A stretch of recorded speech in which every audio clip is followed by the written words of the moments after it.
Hello everyone.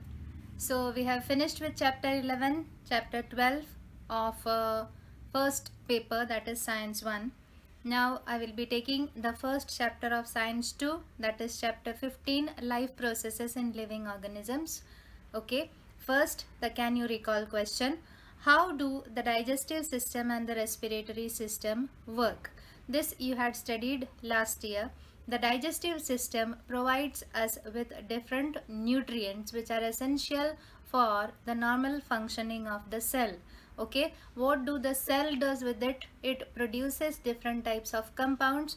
Mainly it helps in production of ATP, that is the energy currency of the cell.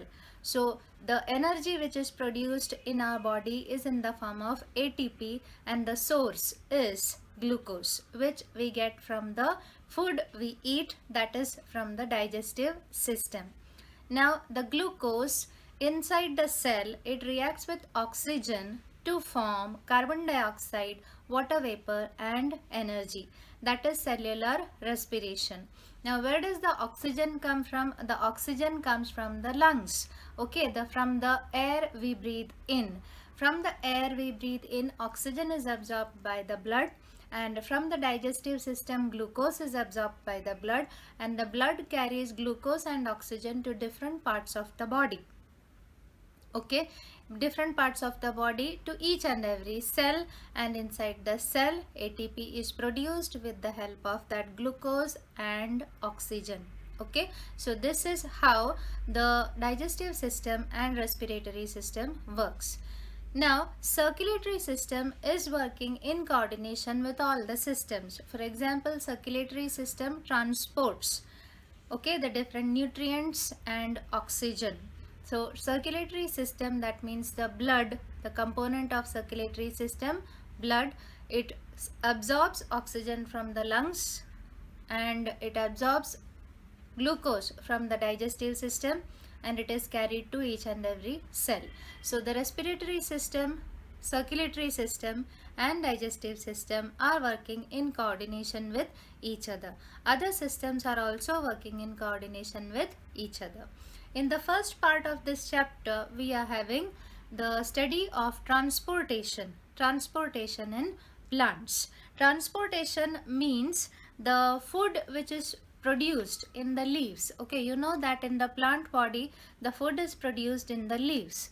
So that food, the food which is produced in the leaves, it has to be transported to different part of the plant body. Similarly, water is present in the soil. It is absorbed by the roots. From the roots, it has to be transported to different parts of the plant body. Now, the plants do not have blood, it does not have blood vessels, but it is having conducting tissue. We had studied about this earlier. Vascular conducting tissue, xylem and phloem. Xylem helps in transport of water and minerals, and phloem helps in transport of food materials. I have drawn a picture here, a chart here. Transportation in plants. Water and minerals is brought about by xylem, and the transportation of food is brought about by phloem. Xylem performs, okay, xylem, through the xylem the water is transferred up. Now the water and minerals transportation, it takes place with the help of two phenomenon. One is root pressure and other is transpiration. There are two phenomenons, processes by which water is transported. One is root pressure and other is transpiration. Okay, it is transpiration. And what about transport of food? The process of transport of food is called as translocation. Okay, now in this lecture we will see root pressure, transpiration and translocation in detail. So you may see on page number 163. Use your brain power question. Which type of plant tissues are xylem and phloem? They are vascular conducting tissues. So plants need, above that there are some questions.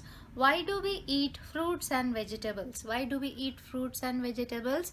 It is to get the nutrients. Do the plants also needs minerals like we do? Yes. From where do the plants get inorganic substances other than carbon dioxide and oxygen? Okay, it gets it from the soil. Okay, soil is a rich source of different minerals. There is a statement below: plants need inorganic substances like nitrogen, phosphorus, magnesium, manganese, sodium, etc. Soil is the nearest and richest source of these substances. Below that you may underline, the xylem conducts the water whereas the phloem conducts the food. Okay. Now we may start with root pressure. Before explaining root pressure, there is an activity given. You may see figure 15.1. They have taken a balsam plant and it has been dipped in eosin solution. Eosin, it is just to give color to that solution. After about 2 to 3 hours, you may see that the stems of the balsam plant appear to be pinkish.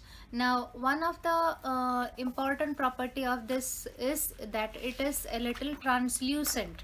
That means it changes its color. The color of the solution could be seen. Okay, so after some time the stem of the balsam plant appears to be pinkish, which shows that the water is being pushed upward. The water comes upward. Okay, now on page number 164 you may see they have shown the process of root pressure.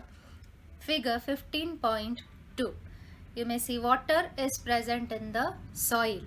Now, due to transport of water, the root hairs present on the root, which are in contact with the soil, are having less concentration of water inside it. It is a cell. Okay, it is having less amount of water. So by diffusion, the water will enter from higher concentration to lower concentration. Higher concentration of water is present in the soil and lower concentration of water is present in the root hair.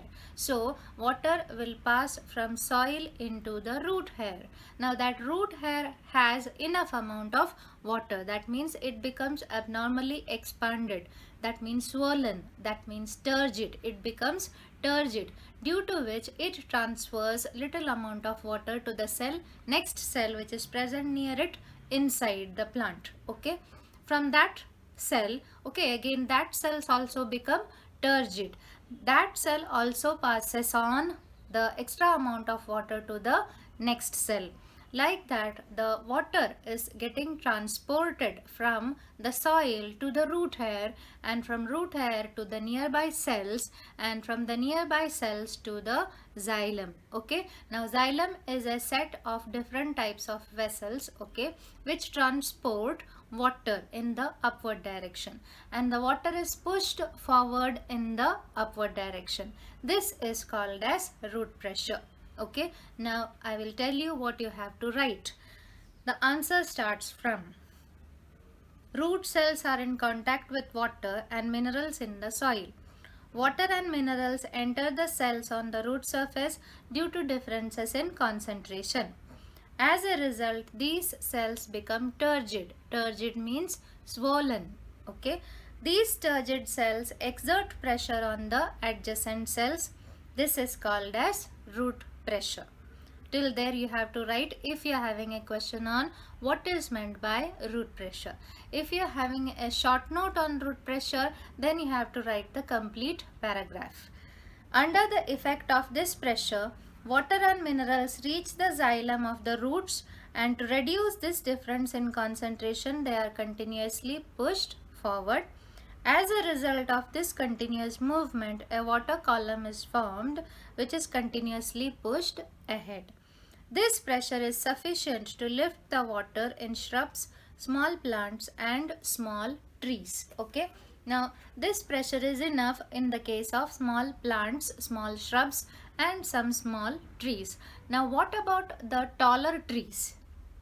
This root pressure, you may see that the water is going against gravitational force.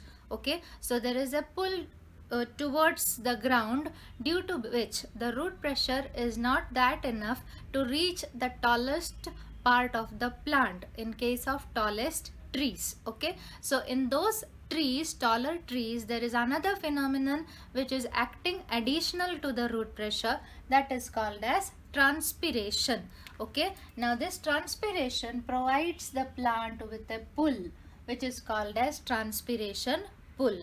Now you may see this is a leaf at the tallermost part of the plant. Consider now these leaves, this is the cross section of a leaf. There are openings on the surface of leaves, okay, which is called as stomata. More number of stomata is present on the lower surface of the leaf. The water which is entering, the water which is coming in the upward direction by root pressure, it reaches the leaves. Now from the surface of the leaves, these are the cells, water is present in it. Water from the leaves, from these cells, it enter into the intercellular space and the stomata opens and the water is given out through the stomata in the form of water vapor. That means there is evaporation of water from the surface of the leaves. Okay, now why do plants undergo transpiration? What is the necessity for this transpiration pull? Now as water is lost, okay, as water is lost by transpiration, okay, so there is evaporation, water is lost by transpiration. Now as water is lost, the cell here has decreased its concentration of water, okay, it has lesser amount of water than the previous case. So what will it do? From where will it get water? It will take water from the cell below. It will take water from the cell below or besides it. Now this will run short of water, then that will absorb water from the cell below. That means the water is being pulled. That process, it is called as transpiration pull. So in case of taller trees, when the trees are taller, only by root pressure water cannot reach the topmost part of the plant. So this phenomenon, that is transpiration pull, helps to absorb water, to pull water from the lower parts of the plant. Okay, so in case of taller trees there are two processes, and in case of small shrubs even root pressure is enough. Okay, so this is about transpiration pull. Page number 164, the can you recall question. Previously you have performed the activity of absorbing a branch covered in a plastic bag. What did you observe in that activity? Okay, when you cover a plant with a plastic bag, after some hours you may see water droplets inside the plastic bag. Why? It is because the leaves undergo transpiration. Okay, plants give out water in the form of vapor through the stomata in their leaves. Two cells called guard cells are present around the stomata. These cells control the opening and closing of stomata. These are called as guard cells. You may see guard cells, and the guard cells open. It changes its structure. It changes its shape to form an opening which is called as stomata. Transpiration occurs through these stomata. Water is released into the atmosphere by the leaves through the process of evaporation. Till here you have to write if there is a question on what is transpiration. If there is a short note, you have to write the complete paragraph.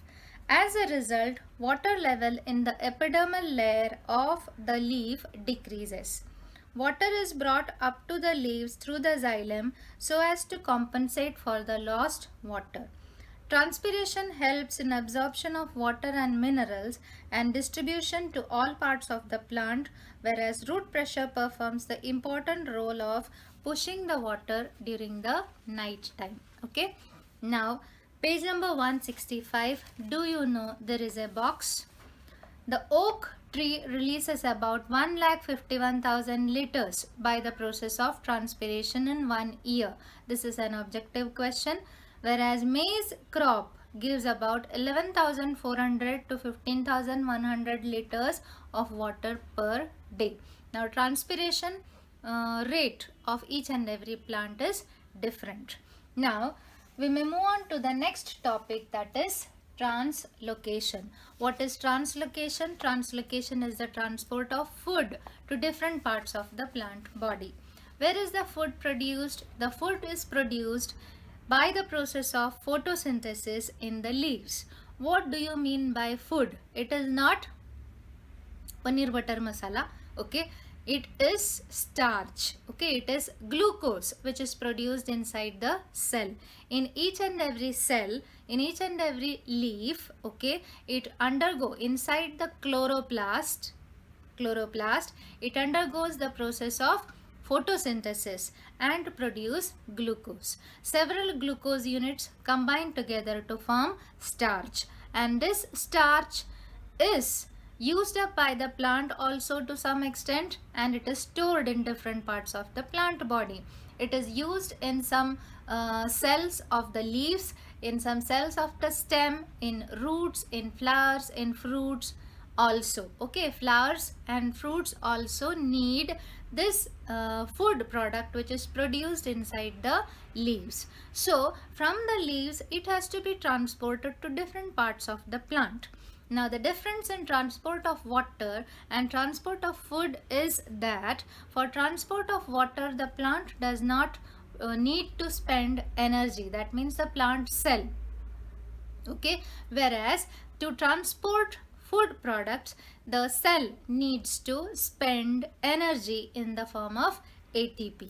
Okay, you may see the food produced in the leaves is transported to each cell in the plant body. Excess food except amino acids is stored in roots, fruits and seeds. This process is called as translocation. You may write till there if you are having a 1 mark question, what is meant by translocation. But actually this is asked as a 3 mark question and you have to write both the paragraphs as the answer. It is carried out in both upward and downward directions by the phloem. Translocation of minerals is not materials is not a simple physical process. It requires energy. This energy is obtained from ATP. Okay, now why does it need ATP? It needs ATP because as the concentration of sucrose or the glucose which is produced in the leaf increases, the water concentration inside the cell decreases. Okay, we will see. Whenever food material like sucrose is transported towards a part of a plant via the phloem with the help of ATP, the water concentration decreases in that part. As a result, water enters the cell by the process of diffusion. Okay, by the process of diffusion, water from one cell, from the nearby cell, it enters into that cell. The pressure on the wall increases due to the increase in cellular contents. That means that cell is containing enough amount of sucrose and enough amount of water, and this extra amount of sucrose and water is passed on to the next cell. Okay, that is how sucrose is being transported. Sucrose being transported means food is being transported in the plant body. Due to increased pressure, the food is pushed into the neighboring cells where the pressure is low. This process helps the phloem to transport the materials as per the need of the plant. Till there you have to write. During flowering season, the sugar stored in the roots or stem is transported towards the floral buds to make them open and blossom. So this is about translocation. So today we studied the 3 processes: root pressure, transpiration pull and translocation. Root pressure and transpiration pull are asked as 2 mark questions. Okay, and translocation is a 3 mark question. You may go through the textbook. If you are having any doubt, you may ask. Thank you.